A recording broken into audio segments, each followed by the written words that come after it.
Aujourd'hui, pour changer un petit peu, on va tester des ventilateurs avec un pack vraiment sympathique de chez Lionly, les Unifan SL120. Donc ici, c'est un pack de 3 qui est disponible également à l'unité, mais dans ce pack, il y a un petit contrôleur qui va bien, contrôleur avec également un logiciel adapté. Donc on va reparler de tout ça, mais je vous laisse voir un petit aperçu de ces beaux ventilateurs.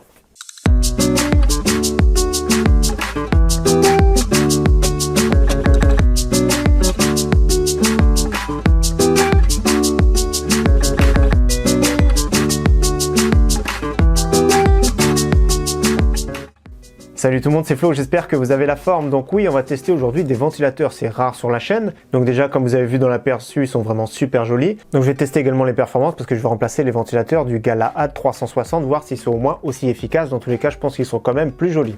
Donc je vais les déballer. Pour commencer, je vais vous les présenter. Donc ces ventilateurs, pour ceux qui s'intéressent, bien sûr, comme d'habitude, je mets les liens en description. Ils sont disponibles en ce moment, je vois sur LDLC en précommande pour 109 € le pack de 3. C'est un prix relativement haut de gamme, notamment le water cooling qu'on a testé sur la chaîne, que je mets la petite fiche. N'hésitez pas à regarder. Ce water cooling, le Galahad, va être disponible très prochainement. J'ai testé le water cooling, je pense, il y a plus d'un mois maintenant. Et il est à 200 €. C'est vraiment assez cher. Donc à l'intérieur, il y a 3 fixations aussi pour les 3 ventilateurs, mais un seul peut suffire. Vu qu'ils se branchent en chaîne, il n'y aura qu'un seul branchement qui peut aller directement dans le boîtier contrôleur. Donc ici, c'est vraiment très bien. Le petit magnétique qui va bien, on va voir le montage tout à l'heure. Ici, il y a de l'adressable RGB, également le 4 pins pour ventilateur. Donc voilà le petit contrôleur qui va bien, je vais vous montrer le montage tout à l'heure. Donc ensuite, voilà le pack des 3 ventilateurs, je vais en déballer un seul pour vous montrer. Donc voilà, un des ventilateurs, c'est vraiment magnifique, qui va de 800 jusqu'à 1900 tours par minute. Regardez sur la tranche ici, c'est super joli, c'est vraiment top finition. Les branchements magnétiques se font ici sur le côté, c'est vraiment super bien pensé. Le petit logo ici métallique, ça donne vraiment un gage de qualité, franchement c'est vraiment bluffant. Et sur le côté ici, c'est le rétroéclairage RGB. Donc honnêtement, au niveau qualité perçue, c'est vraiment génial. Donc je le rappelle, pour l'essence des ventilateurs, quand on voit les pales pleines, ça veut dire que l'air passe comme ceci. Ce que je vous propose maintenant, c'est qu'on voit le montage de plus près. Donc pour les connecter en chaîne, ça va être vraiment très simple ici. Donc vous avez vu, il y a 2 petits points ici, un petit point là. Donc on va les mettre comme ceci.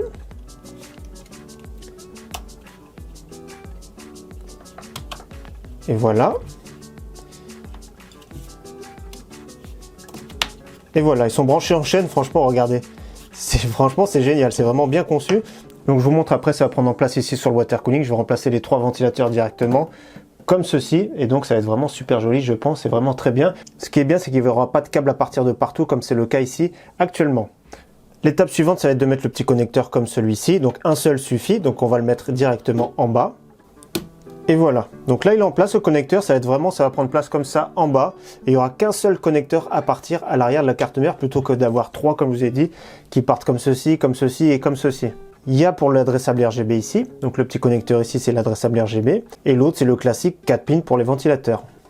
Donc je vais prendre le premier port par exemple, ici c'est pour l'adressable RGB, le petit avec l'encoche, il se clipse comme ceci, et là c'est le classique comme vous avez sur votre carte mère, pour brancher les ventilateurs, donc ici en 4 pins. Donc là c'est déjà branché dessus, c'est connecté dessus. Au niveau des autres connecteurs, vous avez pour l'alimenter c'est du câble SATA, donc ici à gauche c'est le SATA, donc il faudra alimenter au courant bien sûr pour faire tourner toute la machine. Au milieu, vous avez le branchement USB pour brancher sur un port USB interne, c'est-à-dire pour gérer depuis le logiciel de chez Lionly tout ce qui est éclairage qu'on va voir tout de suite après. Donc on va le connecter sur un port USB interne.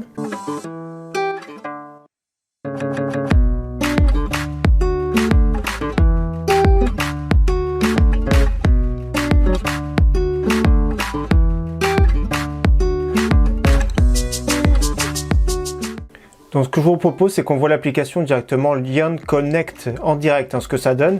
Donc les ventilateurs comme vous voyez sur la gauche, le logiciel qui est ici, donc on peut brancher jusqu'à 12 ventilateurs via ce logiciel. Donc c'est vraiment très simple, vous alimentez votre contrôleur en SATA, vous connectez sur un port USB interne, vous téléchargez le logiciel ici L-Connect, et donc jusqu'à 12 ventilateurs, donc 4 grappes de 4 ventilateurs sont pilotables directement depuis ce logiciel. Donc ici, c'est ceux qui sont reconnus, donc ils sont reconnus 3 sur 4 ici.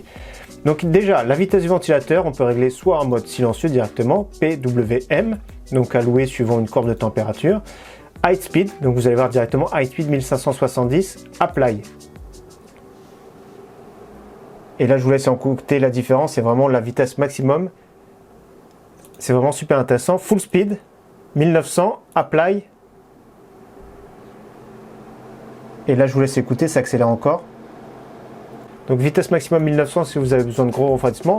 Manuel également, vous pouvez mettre un petit, regardez, vous pouvez mettre directement la vitesse qui vous intéresse. Là c'est vraiment super intéressant. Apply.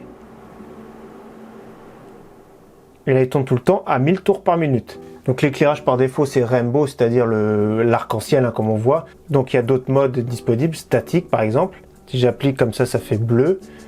On peut également mettre une couleur orange, Apply. Et donc on peut faire ça sur tous les ventilateurs qui sont connectés directement à ce boîtier. C'est vraiment super bien. Voilà, néon, c'est vraiment pas mal. Donc il y a pas mal de modes de couleurs qui sont disponibles. Donc franchement pas mal du tout. Moi j'aime bien ce petit logiciel. C'est vraiment très bien piloté par un USB interne. Bon bah me voilà bien embêté maintenant parce que le problème c'est que je les trouve vraiment super jolis. Maintenant j'ai envie d'en acheter d'autres pour mettre en bas et en haut. Mais malheureusement c'est quand même un petit peu cher. Hein. Comme je vous ai dit, 110 € c'est quand même assez cher. Mais le très gros avantage de ce kit, voilà, c'est qu'on remplace tous ces câbles là. Vous avez vu, c'est quand même impressionnant quand il y a beaucoup de ventilateurs, en plus de ça RGB. Il y a beaucoup de câbles, donc on remplace tous ces câbles simplement par ça. Voilà. Tout simplement, c'est vraiment génial. Ça, c'est vraiment un gros avantage. Deuxième gros avantage, c'est le contrôleur qui va bien. Franchement, il est vraiment excellent ce contrôleur. On l'alimente en SATA. On peut brancher jusqu'à 16 ventilateurs dessus. Vous le connectez à un USB interne. Vous téléchargez le logiciel et franchement, c'est génial. Il y a de quoi personnaliser, que ce soit la vitesse des ventilateurs. Ça, c'est vraiment top, hein, aux petits oignons. Également, pour gérer le RGB sans souci, c'est vraiment super simple avec le logiciel. Il y a beaucoup de modes disponibles. Je vous fais un petit balayage des modes qui sont vraiment bien. Il y a beaucoup de modes disponibles. C'est vraiment super joli. Il y a de quoi se faire une configuration vraiment magnifique. Donc, qualité de fabrication au top. Les équipements au top après avoir le prix. Je trouve que c'est un petit peu cher, mais franchement, c'est du haut de gamme. Hein. Lianli, dans tous les cas, ça reste quand même du matériel haut de gamme. Et le gros avantage, voilà, c'est quand vous avez pas mal de budget, vous pourrez mettre beaucoup de ventilateurs dans ce type de boîtier, comme ici le PC-O11 dynamique de chez Lianli. Il n'y a vraiment pas de souci. Vous pouvez mettre 9 ventilateurs dans ce boîtier, par exemple. Quand c'est tout synchronisé juste avec un petit boîtier, c'est quand même beaucoup plus joli et beaucoup plus simple à gérer le tout. Donc, il n'y a pas de différence niveau performance, au niveau température processeur, au niveau de ceux-là, ceux qui sont fournis avec le water cooling Galahad et avec les Unifan SL120. Dans tous les cas, je suis super satisfait de ces ventilateurs. Malheureusement, je suis tombé dans le piège, il va falloir que je en rachète d'autres prochainement. En tout cas, comme d'habitude, merci à tous d'avoir suivi cette vidéo, j'espère qu'elle vous aura plu et je vous dis à très bientôt sur ma chaîne. Ciao, bye!